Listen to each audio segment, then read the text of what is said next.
ఇక ఈనాడుకు సంబంధించిన కొన్ని హెడ్లైన్స్ అనేది చూద్దాం. ఇక నైపుణ్య శిక్షణకు పెద్దపీట, స్కిల్ యూనివర్సిటీకి 150 ఎకరాలు 100 కోట్ల కేటాయింపు. ఇక కార్బస్ ఫండ్ ఏర్పాటుకు భవనాల నిర్మాణాన్ని చొరవ చూపాలి. బోర్డు సభ్యులు పారిశ్రామికవేత్తలు సమావేశంలో సీఎం రేవంత్ రెడ్డి ముఖ్యమంత్రి ఆలోచనలు దర్శాన్ని కథ అనంటూ ఆనంద్ మహేంద్ర వ్యాఖ్యానించడం జరిగింది. ఇక సీఎం సమావేశంలో మాట్లాడుతున్న సీఎం రేవంత్ రెడ్డి చిత్రంలో మాజీ మంత్రి శ్రీధర్ బాబు, ఇక ఆనంద్ మహేంద్ర.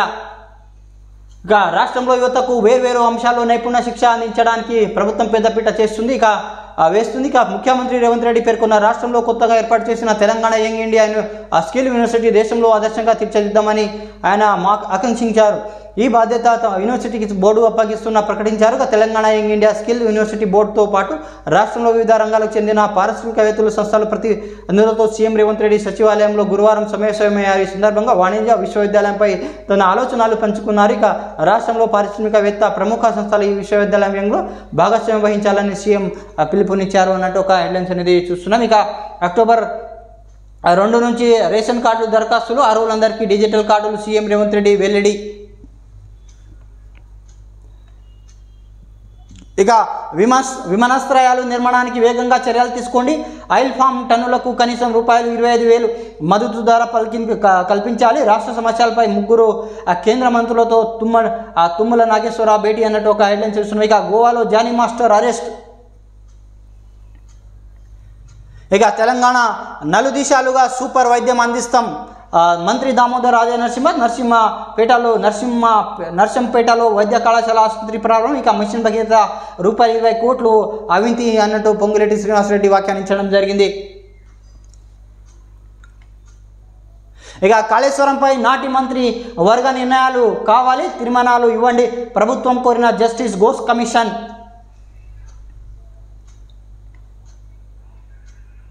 ఇక కాళేశ్వరంపై న్యాయ విచారణకు జస్టిస్ పీసీ ఘోష్ కమిషన్ వేగవంతం చేసింది. కాళేశ్వరం ప్రాజెక్టు సంబంధించిన మంత్రివర్గ చేసిన తీర్మానాలలో సహా కేబినెట్ రూల్ బుక్ అందజేయాలని ప్రభుత్వానికి కమిషన్ కోరినట్లు విశ్వనీయ వర్గాలు ద్వారా తెలిపింది. కాళేశ్వరంలో భాగంగా నిర్మించిన మేడిగడ్డ బ్యారేజ్లో బ్లాక్ కుంగడం, అన్నారాం సుందిల్ల బ్యారేజ్లో సీపేజీ నేపథ్యంలో ప్రభుత్వ న్యాయ విచారణకు ఆదేశించింది. ఇక విషయం విదితమే దీనిపై విచారణకు చేపట్టిన సుప్రీంకోర్టు. ఇక మాజీ న్యాయమూర్తి జస్టిస్ ఘోష్ ఇందులో భాగస్వామ్యం లైన్ ఇంజనీర్లు అధికారులు విచారించి అఫిడవిట్లు తీసుకొని వాటి ఆధారంగా క్రాస్ ఎగ్జామినేషన్ చేపట్టారు. తెలంగాణ ఇంజనీర్ రీసెర్చ్ ల్యాబొరేటరీ చెందిన 4 అధికారులు శుక్రవారం క్రాస్ ఎగ్జామినేషన్ చేయనున్నారు. మరోవైపు కీలక వివరాలు సేకరణలో కమిషన్ నిమగ్నమైనట్లు తెలిసింది. ఇక doctor B R Ambedkar Pranahita Chevella project పునరాకృతి ద్వారా కాళేశ్వరం ప్రాజెక్టును చేపట్టడంతో పాటు ప్రాణహిత ప్రాజెక్టు ఉమ్మడి ఆదిలాబాద్ జిల్లాకు పరిమితం చేసిన విషయం తెలిసిందే. ఇందుకు సంబంధించి మంత్రివర్గం చేసిన తీర్మానాలు వివరాలు కోరినట్లు తెలిసింది. దీంతో పాటు మేడిగడ్డ, అన్నారం సుందిల్ల బ్యారేజ్ పనులకు సంబంధించిన కూడా తీర్మానాలు కోరినట్లు అత్యంత విశ్వనీయ వర్గాల ద్వారా తెలిసింది. అయితే దీనిపై తమకు సమాచారం లేదని నీటిపారుదల శాఖ వర్గాలు తెలిపాయి అన్నట్టు ఒక హెడ్లైన్స్ అనేది చూస్తున్నాం.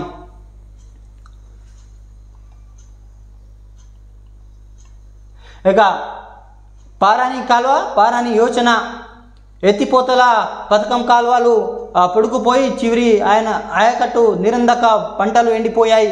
విసుగు చెందిన వర్షకుతలు తమ ఆలోచనలు వదిలిపెట్టి సొంతంగా నైపుణ్య ట్యాంకులు నిర్మించుకొని సాగునీటి కళను సహకారం చేసుకున్నారు. నిజామాబాద్ జిల్లాలో గోదావరి నుంచి పొలాలకు నిర్మించడానికి 2010లో ప్రభుత్వం సిద్ధాపూర్ ఎత్తిపోతల పథకాన్ని ప్రారంభించింది. నది ఒడ్డున మోటార్లు ఏర్పాటు చేసి పైప్లైన్ ద్వారా కాలువలో నీటిని మళ్లించింది. నదిపేట, ఆలూరు మండలంలో సిద్ధాపూర్, దేగా, మంతని, ఆలూరు గ్రామవాసి వారికి సుమారు 2200 ఎకరాలు ఆయకట్టుకు నిర్మించారు.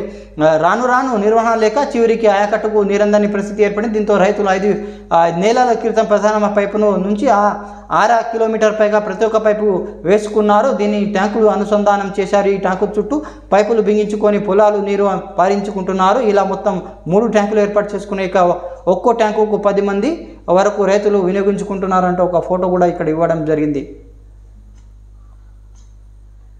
ఇక వైద్య సేవలకు డిజిటల్ హంగ్. ఇక ప్రతి ఒక్క గుర్తింపు సంఖ్య బార్కోడ్తో హెల్త్ కార్డులు సమాచార సేకరణలో త్వరలో కార్యాచరణ అన్నట్టు ఒక హెడ్లైన్స్ అనేది చూస్తున్నాం.